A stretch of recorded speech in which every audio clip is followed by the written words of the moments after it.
So, ano po ba ang dahilan at kayo ay napatungo dito sa aming opisina? Ano ba gusto niyo itanong? Gusto ko po, attorney, magtanong about sa pag-petition po ng boyfriend ng anak ko. Boyfriend ng anak niyo?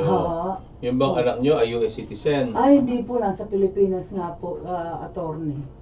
Okay, hold on. Kumbaga man, Yung boyfriend, magka-conversation lang. hindi, dito. yung anak niyo ba? Yung anak- Nasa Philippines? Opo. Okay, sino yung balak mag-petition sa kanya? Yung balak mag-petition. Mm-mm. Si Ano mo sabi, US citizen ba? Green card holder ba? Yung mag-petition sa kanya? US citizen na po. Okay. So, kapag US citizen, pwede siya i-petition as fiancé. Fiancé. Ibig sabihin lamang, pwede silang magkita muna in person bago pa file ng petition. Oo. So, ngayon, ang tanong ko, bakit naman hindi nyo pinitisyon yung anak nyo? Kayo naman ay... Nakapetition na po. Nakapetition na. Oo. Ilan taon na po ba yung anak nyo? Overage na po. Ano po bang ibig sabihin ng overage? Lagpas na po sa di ba, ang petition dapat dito po is 19 yata. Hindi po. Pwede i-petition kahit no anong edad. Nakapetition na po yun sa akin. Nagkaroon siya ng boyfriend. Oo. Nagkita sila sa Pilipinas. Kailan niyo pa ba pinala ng petition? Nung 2000, ano pa po 26. 2016 po ako dito, attorney dumating. Kailan niyo pinala? 18 yata. 2018. Opo. 19, 20, ano na ngayon? 2025 minus 2018. Ilan ba yun? 7 years or 8 years? Parang 20, running sa 25 8 years na po. 2018. Ano po? 2018. Opo, mostly 7 years. Opo. So, mga siguro pinakamatagal na niyan ay 10 to 12 years. 10 to 12. Makakarating na siya rito base sa petition ninyo. Ah. Pero kung nagkaroon na siya ng boyfriend na US citizen or girlfriend na US citizen, Opo. pwede naman makarating dito. Since sabi niyo nagkita na eh. Opo, sa Pilipinas Then, po. pwede na nakita siya. i-file. As fiancé. As fiancé. Oo, para nang noon, pagdating dito, tsaka sila magpapakasal.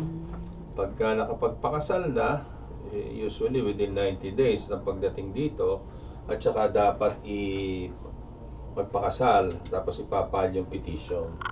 So, pasensya na kayo sa ilaw Hindi, at okay lang. nag-automatic na mamatayan eh, pero kita pa rin naman tayo. Yes. So, once na makarating dito within 90 days, magpapakasal sila at mag-a-apply na ng green card yung anak nyo. Yung anak ko. Yeah. Tapos, pagka bibigyan na siya ng green card, ipapa-withdraw na sa kanya yung petition ninyo.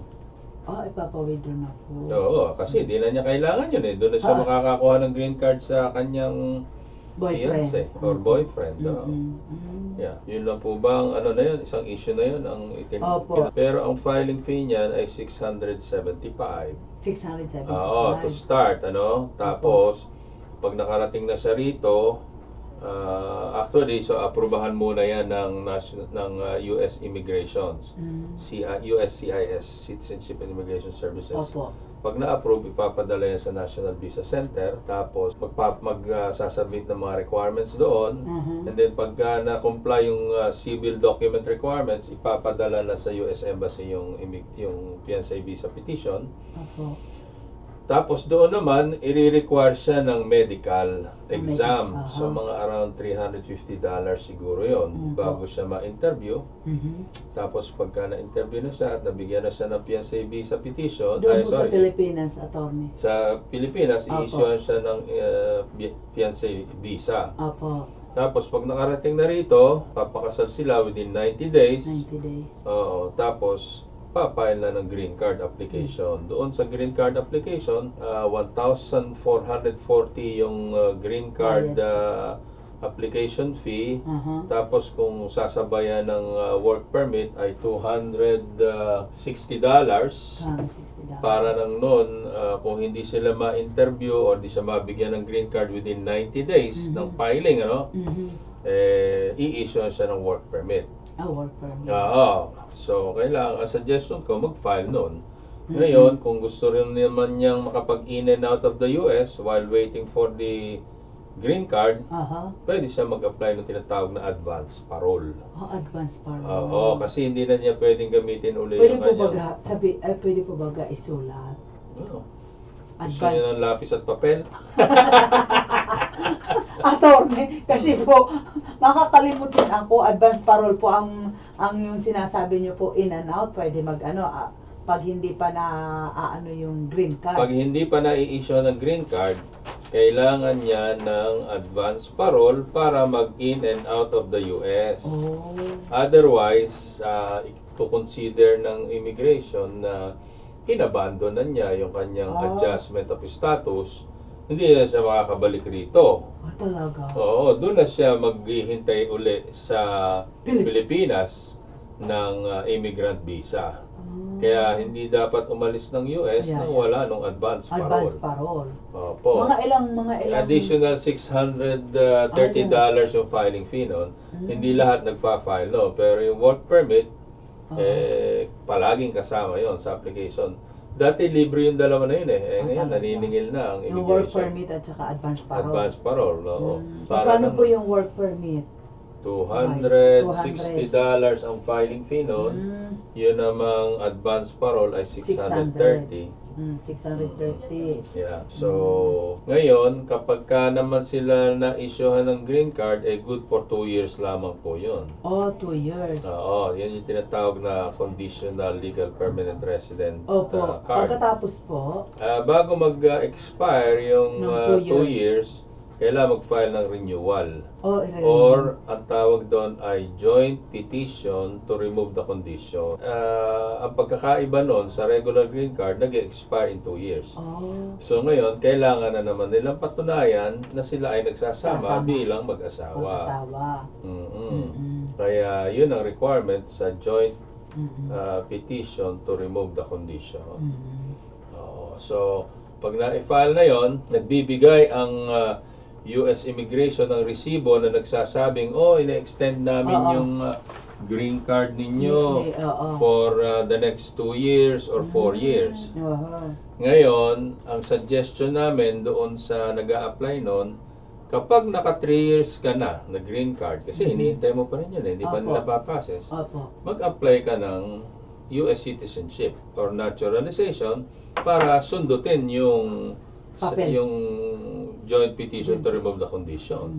Kaya pag i-final yon sa ika-3rd year, pag in-schedule for interview, yung officer, interviewin muna siya doon sa joint petition to remove the condition, taka sila pupunta doon sa naturalization.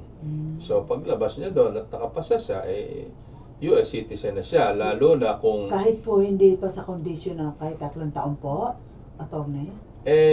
Yun nga ang gagawin ng officer i-adjudicate muna niya or didesisyonan muna niya yung joint petition to remove the condition bago niya interviewin sa naturalization or citizenship. So, ibig sabihin nun, inaprobahan muna niya yung joint petition to remove the condition bago siya in-interview sa citizenship. Kaya ang paglabas niya doon, kung tulad dito sa San Diego, sa 4th floor yung interview, pagka inaprobahan ka, papupuntahin ka na sa 5th floor para manumpa na kayo as US citizen. Lalo na kung hindi magpapalit ng pangalan. Okay. Kasi yung mga nagpapalit ng pangalan, may request, pwede rin gawin yun. Kailangan... Pwede na mag-request ato na palit ng pangalan? Change of name? Oo, yun yung kakilala ko si Washington Chapchapingaw, sabi nung professor niya, nag-aaral ng law, sabi niya, mukhang katawa-tawa yung pangalan mo, dapat siguro magpapalit ka ng pangalan. After a few years, sabi nung, sir, nagpapalit na ako ng pangalan. Talaga? Ano na pangalan mo ngayon? Jefferson Chapchapingaw na po. Jefferson.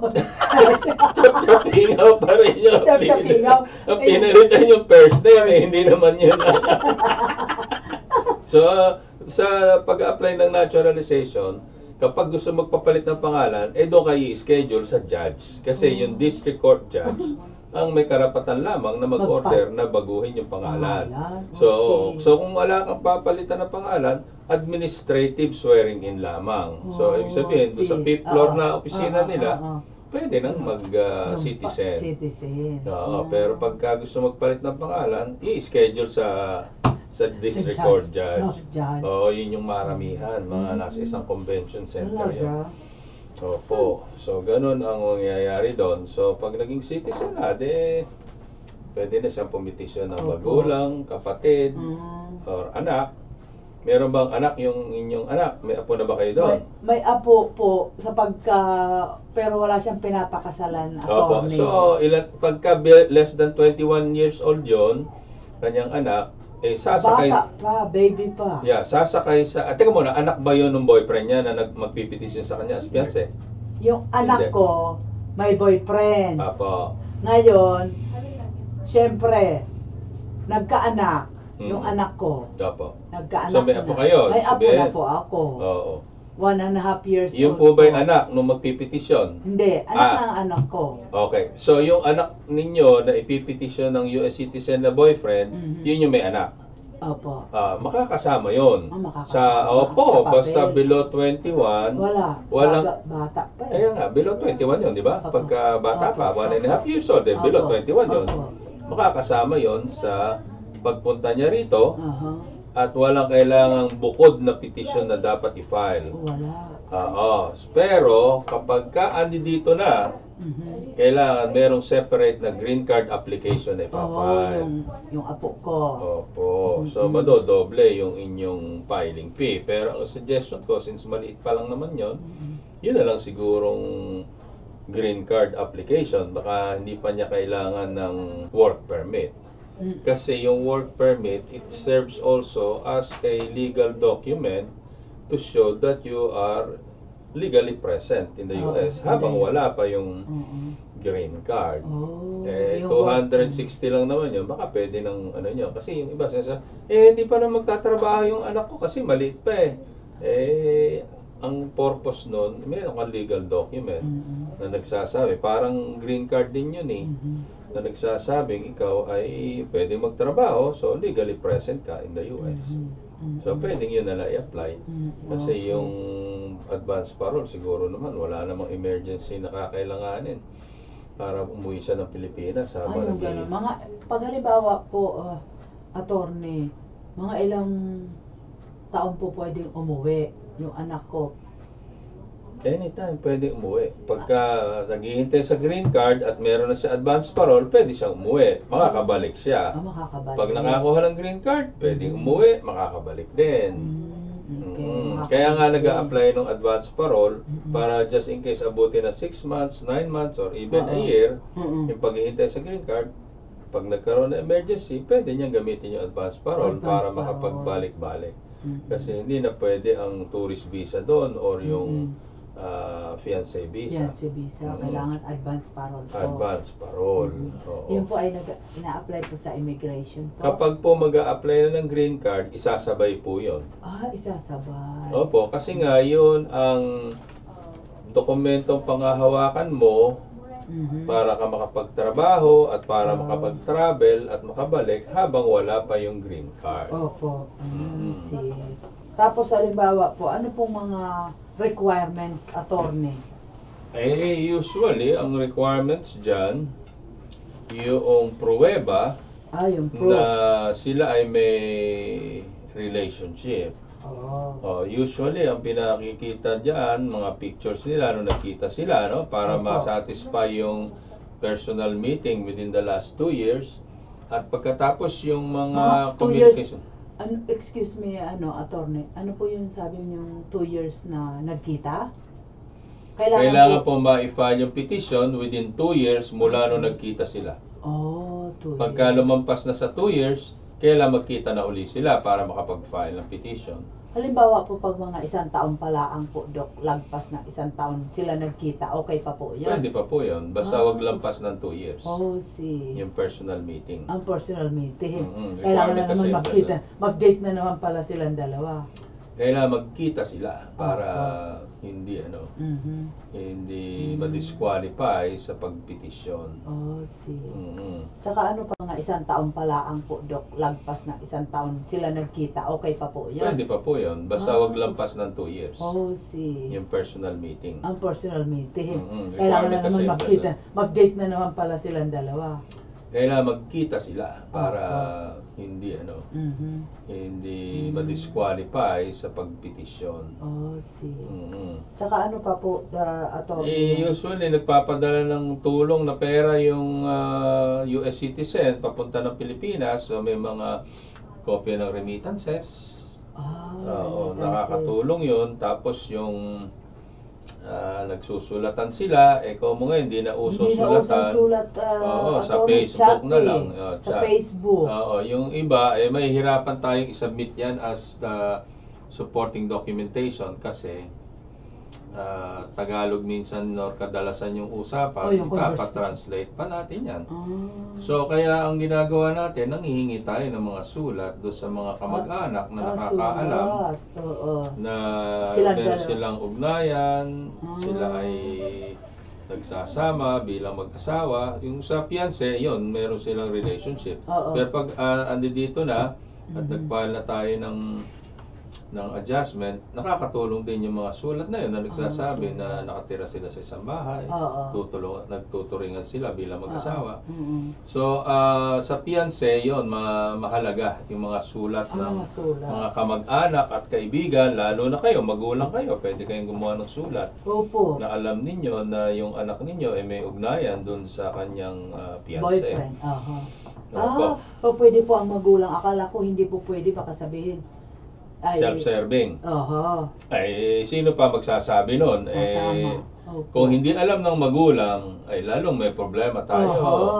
Dapat alam ng mga magulang at mga kamag-anak. Dahil pag hindi alam ng magulang, bakit itinatago? Di ba? Baka hindi totohanan ito, itinatago eh.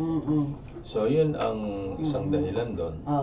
So ngayon, pag andi dito na, yun nga, magpapalitan adjustment of status or green card application. So doon, kung minsan wala pa yung social security number, hindi makapag-apply ng mga utility bills na kasama yung pangalan ng asawa kasi nga wala pang SS. So doon, nakakatulong din yung sulat ng mga magulang ulit, yung mga pictures ng mga lugar na pinuntahan nila after ng wedding. Para kasi nagkita lang naman sila. Siyempre alam mo naman po, attorney, chat na lang po ngayon. Sabi niya, mami, anong tawag nito? May balak yata magpakasal sa akin si ganito. Pero wag magpapakasal sa Philippines. Opo, dito. Kasi mas matagal yung process na yon, yung spouse of a US citizen. Although tinabla na ng US Immigration yung katayuan ng fiancé sa spouse kasi dati ang spouse, pag pinitisyon ng US citizen, maghihintay sa Pilipinas hanggang makakuha doon ng green card. Ngayon, nagkaroon na nung tinatawag na non-immigrant spouse. So yun yung 3 and 4, yung fiancé ay 1 and 2 ano bang letra yon? Yan yung sinasabi nyo na senior citizen moment na nakalimutan ko yung letra. Anyway, yung fiancé 1 and 2, yung spouse, non-immigrant spouse of US citizen 3 and 4 yun, pati independent. So pwede na rin mag-file noon para makarating dito as non-immigrant dahil dati mas mabilis yun. Ewan ko ngayon kung alin na ang mas mabilis. Pero mas mabilis pa rin, di hamak, yung fiancé kesa sa spouse. Kasi yung spouse, ang pagtatalunan mo dyan, maghihintay na lang ba ng green card doon o pupunta rito as non-immigrant muna. Tapos saka na lang mag-a-apply din ng green card. So, ang suggestion ko, huwag muna sila magpakasal doon. Kasi unang-una, it takes 10 days bago i-release ng munisipyo yung marriage license. So doon pa lang 10 days na kailangan mo. Tapos, bago ka makapag-file ng marriage license, yung US citizen kailangan kumuha ng affidavit of competency to marry doon sa US Embassy. So, dapat, bago ka umuwi ng Pilipinas, kumuha ka na ng appointment doon kung ikaw yung US citizen. Kasi doon lamang pwedeng kunin yun. Yung affidavit na yun, kailangan yung consul ang mag-notarize. Oo. Sila may issue ng form, sila rin mag-i-issue ng signed and notarized form na yun. So, yung munisipyo, alam nila yon. So, hindi nila tatanggapin yung application ng marriage license kung wala yung US citizen ng affidavit of competency to marry. O, gaano katagal kunin yun? Paano kung hindi ka nakakuha ng appointment sa US Embassy? Oo, sa dami ng doon pa lang, matatagalan ka na, tapos yung 10 days pa na pag-release, kaya maraming requirements. Ngayon, minsan pa yung US citizen, divorce pala. Tapos ang asawa, dating Filipino citizen din sa Pilipinas din sila nagpakasal. So ngayon, kahit makakuha siya ng divorce dito, as far as Philippine records is concerned, may asawa pa siya doon. May asawa pa. Oo, para makapagpakasal siya doon, kailangan pa siya magpaano tinatawag ng recognition of divorce. Masalimuot na proseso yon. Kasi, magpapile ka ng case sa court na, judge, paki-recognize nga itong divorce ko. Ang kailangan mo doon, kailangan patunayan mo na merong divorce sa California. Paano magpapatunayan nyo? Kailangan kumuha ka ng certified copy ng batas doon sa Sacramento pa. May abogado akong kaibigan na gano'n ang ginagawa sa Pilipinas. Sinasabi niya sa akin gano'n kahirap yun. Kumukuha ng certified. Kasi dati, dyan lang siya kumukuha sa library. Noong kopya ng certified copy ng batas.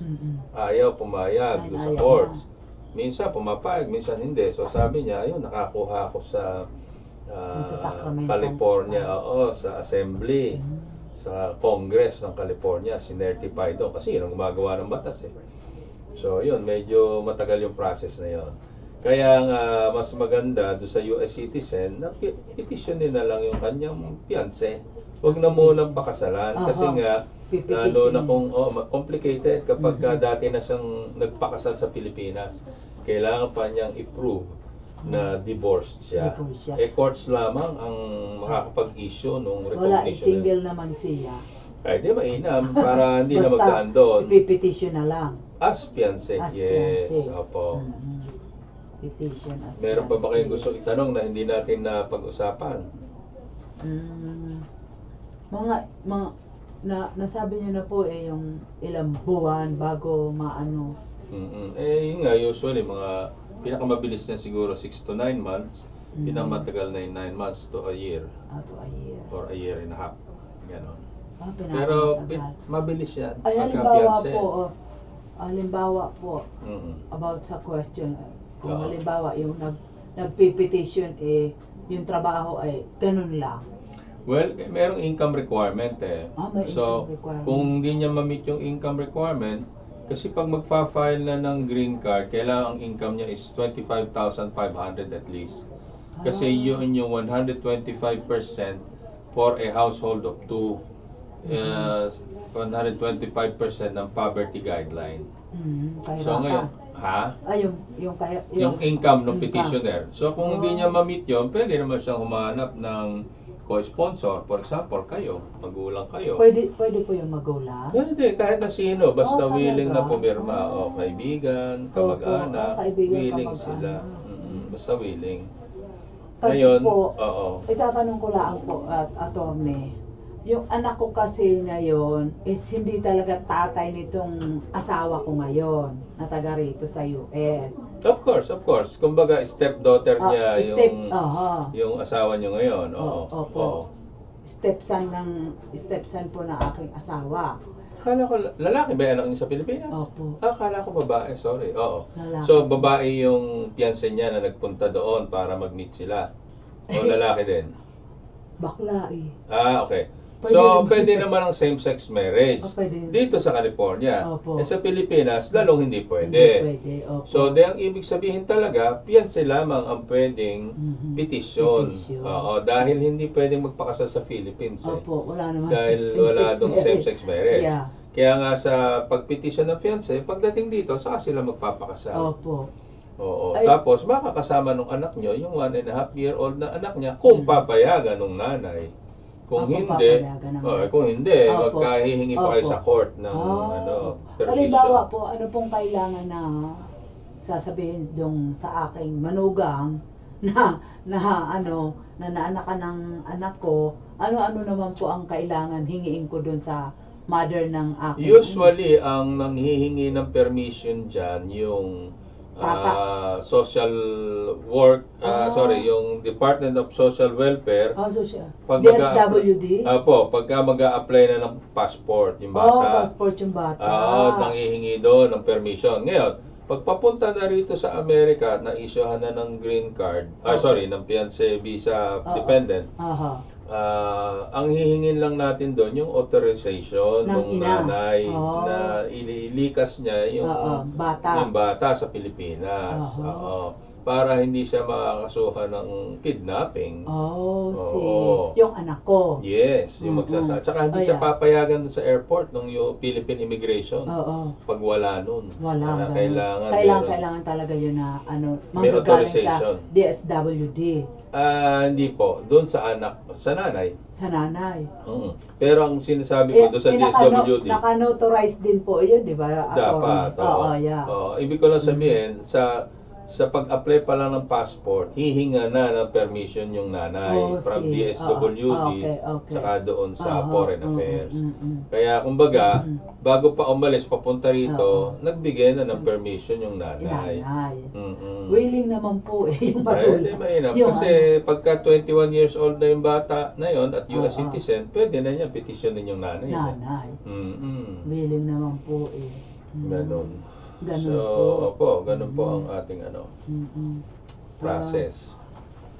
Maraming salamat po at naliwanagan po ako, attorney, doon sa mga kasi gusto ko lang po malaman din kung anong mga procedure kasi as a nanay ng bata, nag-iisa laang po yun. Kaya parang parang golden boy ko, kaya nga po ako yearly na-uwi attorney sa Pilipinas dahil lang sa kanya. Tapos may apo pa kayo na. May apo na. Lalo na ngayon, nawiwili na ako sa apo ko. Umaling na. Lalo marunong na mag-ABC, marunong na. Lalo na kung tumatawag pa ng lola, lalo ng grandma, mama. Gumaganong. Pero, ang anak po ng anak ko, ay sa amin po nakatira. Okay, so sanay na pala. Napunta naman laang doon yung nanay pag binibisita dahil nasa Maynila ang trabaho. Pero full support ang aking anak doon. Di mainam. Kasi hindi napapabayaan yung bata. Nag-iisa lang din lang ang anak ko, kaya alam mo naman, Dok, full support din. Walang kahati. Walang kahati. Ayos, kung gano'n. So, maraming salamat sa pagkakapasya niya dito. Maraming salamat.